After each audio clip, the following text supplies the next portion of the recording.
Hi everyone, welcome to today's demo. Okay, so today I wanted to share with you the wonderful magical world of Tombow markers.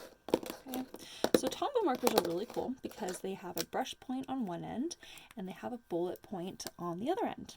Okay, the idea with these is that if you're not very good at calligraphy, which I am not, then you have this really nice pen that kind of gives you that nice thin line and then that thicker heavy line, which is really great if you're trying to create kind of a faux calligraphy kind of look, which I absolutely love. I also love you can get these kind of nice thin little swirls here. And I used to be a face painter, and so I learned some tips and tricks about using the brush tip to create some kind of fun splash marks here.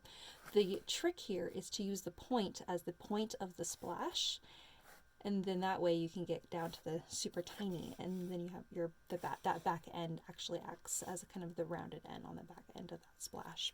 Isn't that fun? So I always thought that was kind of a really cool idea.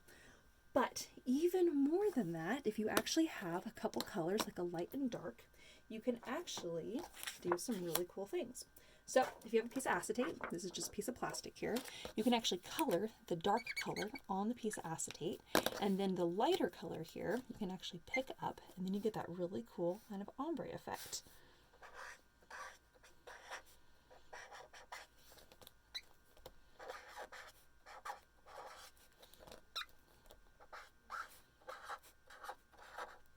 Of course, purple and green probably shouldn't have chose because it can end up creating kind of a funky brown color, but we'll try the blue and kind of see the, actually that's not going to be quite dark enough here. We'll see if this gives us a different kind of color combination. Ooh, so fun. And we can go in here with the fun splash marks again.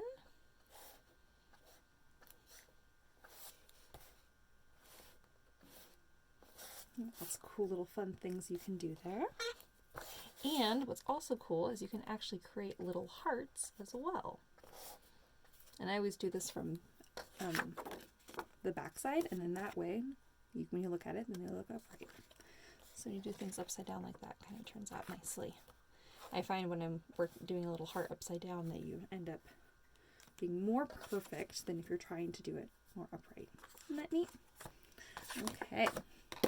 So you can see we already have some Tombow marker out here on the bit of acetate. If you have a water brush here, you can actually pick up color and do a little bit of watercolors.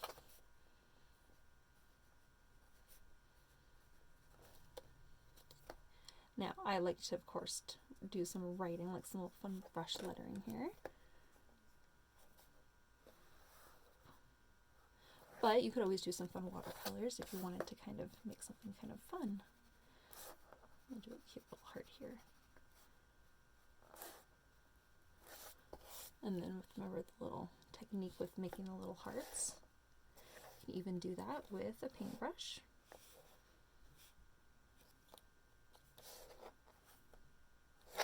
And then you can even create a little puddle here and do a little fun little splatter effect.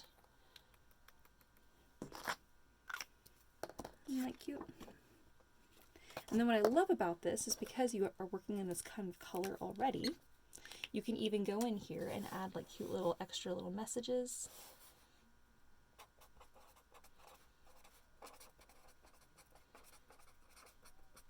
And the color matches perfectly in here, just the darker version of that same color. So it all kind of matches nicely, which I really, really like. Okay, other fun things you can do. So we were talking about watercoloring a little bit ago. So when you're stamping, oftentimes people want to know what kind of ink to use for stamping that's not going to move when you do watercolors, and that's the VersaFine Clair, the Nocturne ink. Oh, excuse me. So when you're stamping your cute little images here, oh, we'll just stamp another bear, why not?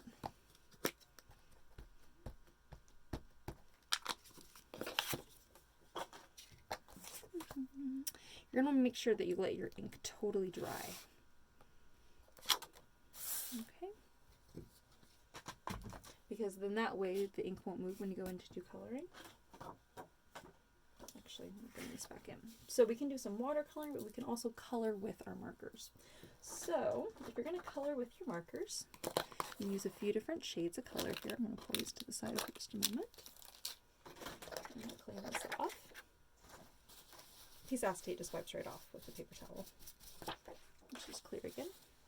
Well, it's not clear. Apparently it's still blue. Clearish. Alright. So whenever I'm coloring with markers, I always want to kind of pick a light to dark color. Or if I'm doing like a brown, you know, pick a light to dark. Okay. So you can go ahead and color those out on your craft mat here. And I like to use a white background base because that way I can make sure to get the true color here on my piece of acetate. Okay. So we're doing watercolors, which we're going to start with first. I guess I would do light to dark, whether I'm coloring with markers or doing watercolors. I always kind of use those three colors anyway. I will start with my lightest color here and kind of color the background. Oh, I think another color still in. Yep, I said purple. We'll come back to the sky.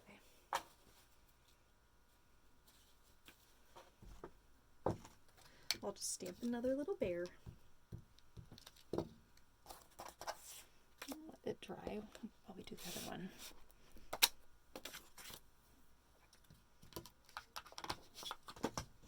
Okay, now that my brush is actually clean, here we go. Try that again.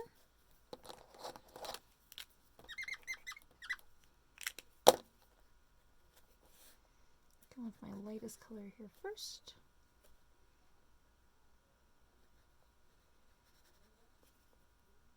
And pick up a little bit darker as we get closer to the little paws here. And underneath the little chin, back with the lighter color. And go with this a little bit darker and a little bit darker as we get closer to his little feet. Oh, there we go. Just realized, sorry guys, it's probably glaring on you really bad. Okay, and his little tail. A little bit darker underneath his stomach here too. And underneath his little chin, and we'll do a dark color right around his little nose. Oh, and I'll do a little bit down here too, and on the tail.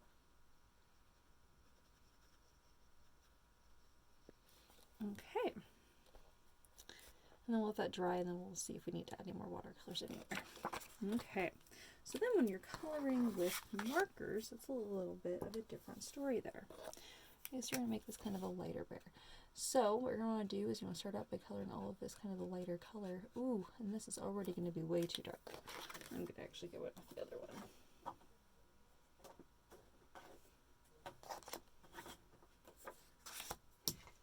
Sorry guys, I decided I need to color with the brown, not the gray, because the gray was way too dark and I did not test it ahead of time. That is my own fault. It was almost black.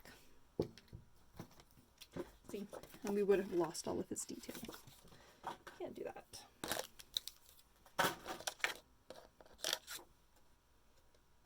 Okay, so what we're going to do is we start with the lightest color here.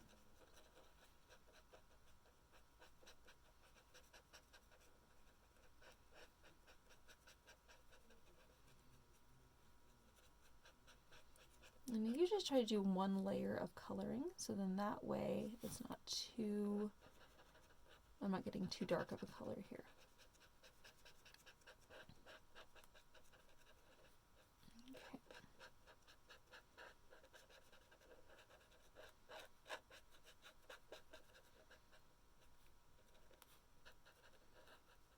Alright, and when I'm using my Tombows here, I'm keeping it at kind of an angle. I'm never going straight down, especially when I'm using the brush tip here. Okay, now I'm going to go with my second darkest color here. I'm going to get into these shadows, kind of right underneath the kind of arm here, and right here, and his little feet down here, and his little tail over here. And I'm also going to take a moment here and color in his little snout. I'll kind of go around his ears too, and his little neck. Okay, now my marker coloring is not fantastic, but yeah, it kind of gives a little bit of a shadow. I also, when I'm done doing a little bit of marker coloring, like especially with the Tombows, I like to go with a little bit of water just so I can blend some of those colors together. And that will kind of help smooth out some of those lines as well. And I'm also going to do here is I'm going to get my watercolor little palette out here and mix this kind of medium color in here too. That way I can kind of cross that bridge between those two colors.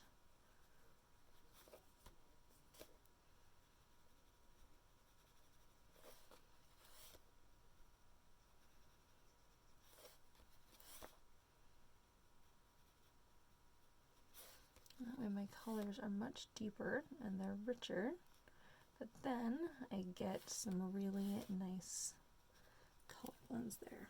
Okay, so now we're going to let that dry and we'll see what comes back to in just a minute. Alright, now look at this guy, and he looks pretty darn cute there. I think I probably am pretty happy with how he turned out. So yeah, there we have it. So I'm going to finish off this little guy here with my little scene here, my little background. We'll add in a quick little tree. What's cool about Tombow markers is that you can get in here and create and kind of draw and kind of color, but then you don't have to feel too pressured about not sticking with something specifically, because if you mess up, you can always do a little bit of color over here and then do a little bit of watercolor in there too.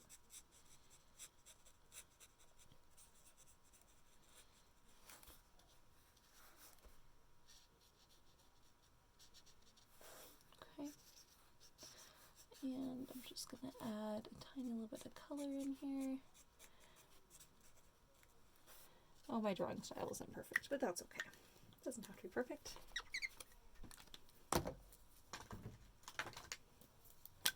I love the look of just a little bit of watercolor mixed in with some lines. I love how the watercolor always kind of brings out all the other shades of that color. And it really brings it to life there. So even if you're just doing a little doodle, you can kind of make it a little bit more fun. I love this kind of deep emerald color here. Oh, I might need to get a little more of that ink. Okay.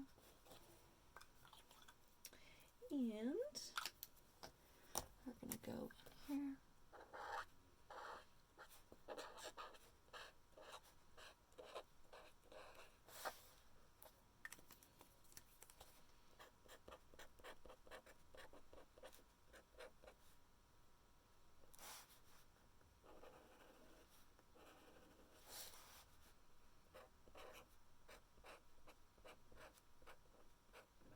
What I also love is you can get the kind of fun, different kind of lettering with your kind of more calligraphy kind of style, or your kind of brush lettering style, and then you can have your, fine point lettering beneath it. Isn't that kind of cute? So you can definitely use your Tombow markers in a variety of different ways, whether you're doing some markers and some watercoloring combinations, whether you're trying to do some brush lettering, kind of like a watercolor writing, some ombre effects there. We have some different choices. So that is today's demo, you guys. I hope you learned something about your Tombow markers and you were inspired. Normally I would have been working in my bright rainbow tones, but for some reason I kind of stuck with the more neutral tones today, but that's okay. So I sell the Tombow markers at the shop for $2.95 a piece, and then it's a baker's dozen, which means that if you buy 12, you get the 13th for free. But they come in every color of the rainbow, which is so wonderful when you are, trying to color or when you're trying to work on a project. Also, just creating rainbows in general. Whenever I'm picking out my Tombow markers, I always try to do the color out, because oftentimes the color that you see, that's not a very good example, but the color that you see is not necessarily the color that you're going to get. Especially when it comes to yellow. Yellows are kind of all over the place, and you want to make sure that you're actually picking out a yellow that's going to make sense for you. So just know that there are so many wonderful options out there for, for colors, and, don't feel limited by You know, like, oh, there's only one shade of yellow. And it's like, there are so many different variations of colors. And Tombows are really great about that by giving you that variation. So that's why I end up with so many, is because I love color and I love combining colors, you know, and finding something that really works great and best for my project. So I hope you guys learned something today. Have a fun rest of your day. I'll see you guys later. Bye-bye.